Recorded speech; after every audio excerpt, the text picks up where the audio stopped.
Oke, mari kita bedah sesuatu yang sangat menarik. Kita akan melihat serangkaian klaim yang dibuat oleh Donald Trump pada satu Sabtu pagi yang sibuk dan apa saja peristiwa yang dilaporkan terjadi setelahnya.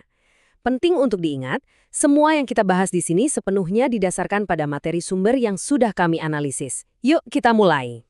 Kita mulai dengan kutipan yang cukup mengejutkan ini, yang diatribusikan ke Donald Trump. Menurut laporan sumber, kata-kata inilah yang menjadi semacam pemicu, yang langsung mengatur suasana tegang untuk semua peristiwa yang terjadi hari itu.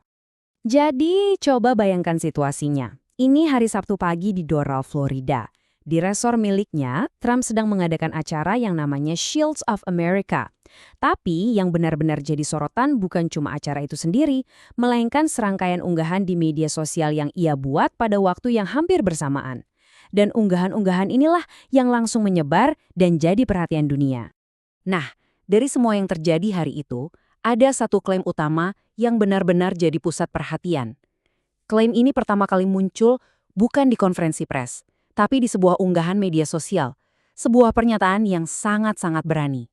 Coba perhatikan pilihan katanya di sini. Ini bukan ringkasan ya, ini kutipan langsung dari unggahan tersebut. Pernyataan ini melukiskan gambaran yang sangat jelas. Iran menyerah tanpa syarat, sebuah kemenangan total. Ini klaim yang luar biasa kuat. Dan ceritanya tidak berhenti di situ. Di unggahan yang sama, klaim ini diperkuat lagi. Dikatakan ini kekalahan pertama Iran dalam ribuan tahun. Negara-negara lain sampai berterima kasih langsung padanya. Dan Iran kini dicap sebagai pecundang di kawasan itu. Jadi narasi yang dibangun adalah kemenangan yang lengkap dan mutlak. Oke, sampai sini kelihatannya jelas ya. Tapi, disinilah ceritanya jadi sangat menarik sekaligus rumit. Mari kita lihat sisi lain dari koin ini, berdasarkan materi sumber yang sama yang menyajikan cerita yang sangat berbeda. Menurut sumber, kenyataan di lapangan itu beda banget. Presiden Iran secara terbuka bilang, kami menolak menyerah. Bukan cuma itu, serangan-serangan dilaporkan masih terus terjadi. Bahkan, Garda Revolusi Iran malah secara terbuka menantang militer AS. Dan poin terakhir yang penting, pesan yang katanya dikirim Iran itu dilaporkan hanya untuk dua negara, Oman dan Azerbaijan, bukan untuk semua tetangganya. Dan ini mungkin poin yang paling krusial. Ternyata, menurut sumber yang sama, Badan Intelijen Amerika Serikat sendiri sudah punya kesimpulan. Mereka menilai bahwa skenario penyerahan diri seperti yang digambarkan di unggahan itu, ya kecil sekali kemungkinannya terjadi. Mereka bahkan memprediksi kepemimpinan Iran akan tetap bertahan. Oke, sekarang kita tinggalkan dulu dunia maya dan kembali ke acara fisik yang sedang berlangsung di Doral. Karena di sana bukan hanya klaim soal Iran yang jadi sorotan, tapi juga retorika dan gaya bahasa yang digunakan secara umum. Ini salah satu contohnya.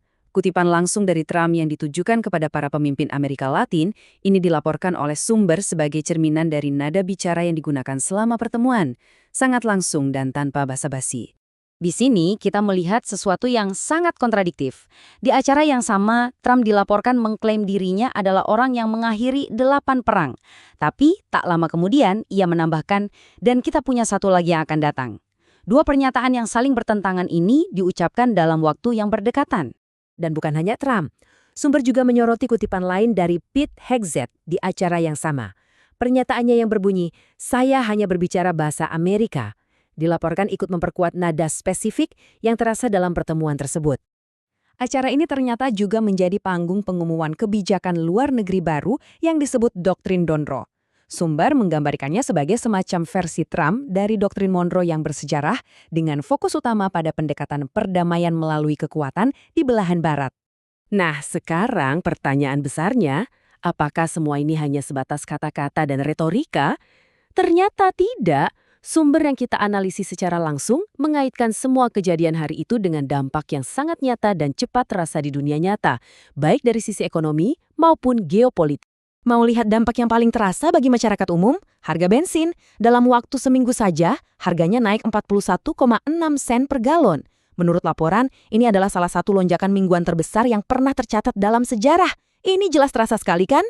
Dan bukan cuma bensin, harga solar juga ikut melonjak tajam, bahkan mencapai titik tertinggi dalam lebih dari setahun. Ini menunjukkan adanya tekanan ekonomi yang lebih luas, terutama bagi sektor industri dan transportasi. Coba kita lihat tabel ini. Ini memetakan dengan jelas rantai sebab akibat yang dilaporkan oleh sumber. Setiap tindakan spesifik dari pemerintah dihubungkan langsung dengan konsekuensi tertentu. Misalnya, pencabutan sanksi terhadap Rusia dikaitkan dengan peningkatan dana perang untuk Putin. Serangan di Timur Tengah dihubungkan dengan meningkatnya risiko terorisme. Dan kebijakan ekonomi tertentu diarahkan sebagai penyebab hilangnya pekerjaan. Oke, kita sudah melihat klaimnya, kita sudah melihat bantahannya, dan kita sudah melihat berbagai konsekuensi yang dilaporkan. Semua ini membawa kita pada satu pertanyaan fundamental yang menjadi inti dari pembahasan kita. Jadi, ini dia pertanyaan intinya.